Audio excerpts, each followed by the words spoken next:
سننے والے کو میرا آداب السلام۔ رات کافی گزر چکی تھی مگر عائشہ کی آنکھوں میں نیند کا نام و نشان نہیں تھا۔ فون اس کے ہاتھ میں تھا اور اسکرین پر صرف ایک نام، زیان۔ وہ ہلکی سی مسکرائی۔ یہ سب اتنی جلدی کیسے بدل گیا؟ اگلے دن کافی شاپ کی وہی میز جہاں وہ کل بیٹھے تھے، زیان پہلے سے موجود تھا، جیسے وہ اس کا انتظار کر رہا ہو۔ آپ لیٹ ہیں، اس نے مسکرا کر کہا۔ عائشہ نے بیٹھتے ہوئے جواب دیا، اور آپ ہمیشہ وقت سے پہلے آ جاتے ہیں۔ نہیں، بس جب کسی خاص کا انتظار ہو تو۔ عائشہ خاموش ہو گئی، دل کی دھڑکن تیز ہو گئی تھی۔ کچھ لمحوں بعد، عائشہ، کیا آپ خوش ہیں؟ زیان نے اچانک پوچھا۔ یہ سوال سن کر وہ چونک گئی۔ کیوں؟ کیونکہ آپ کی آنکھیں کچھ اور کہتی ہیں۔ یہ سن کر عائشہ کی نظریں جھک گئیں۔ ہر کوئی خوش نظر آتا ہے لیکن ہوتا نہیں۔ زیان نے آہستہ سے کہا، میں آپ کو خوش دیکھنا چاہتا ہوں۔ وقت جیسے رک سا گیا تھا۔ ان دونوں کے درمیان ایک خاموشی تھی، مگر وہ خاموشی بھی بہت کچھ کہہ رہی تھی۔ زیان نے آہستہ سے اس کا ہاتھ تھاما۔ عائشہ چونکی، مگر اس نے ہاتھ نہیں چھڑایا۔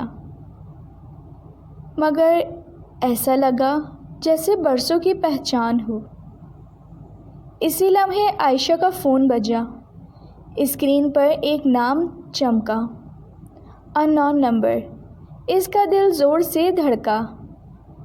یہ پھر سے؟ اس نے کال اٹھائی۔ دوسری طرف خاموشی تھی۔ پھر ایک سرد سی آواز آئی، زیان سے دور رہو ورنہ تم سب کچھ کھو دو گی۔ خوف یا حقیقت؟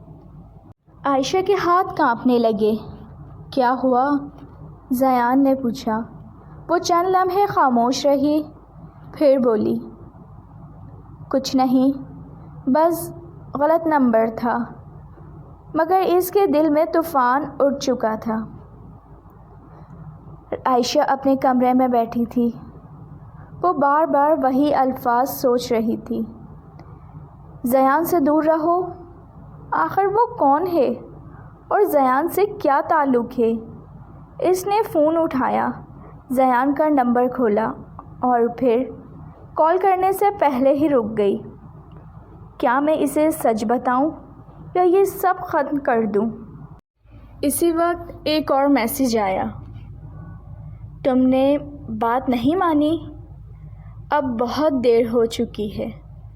عائشہ کی آنکھیں بھیگ گئیں اور دل نے کہا، یہ کہانی اتنی آسان نہیں ہے۔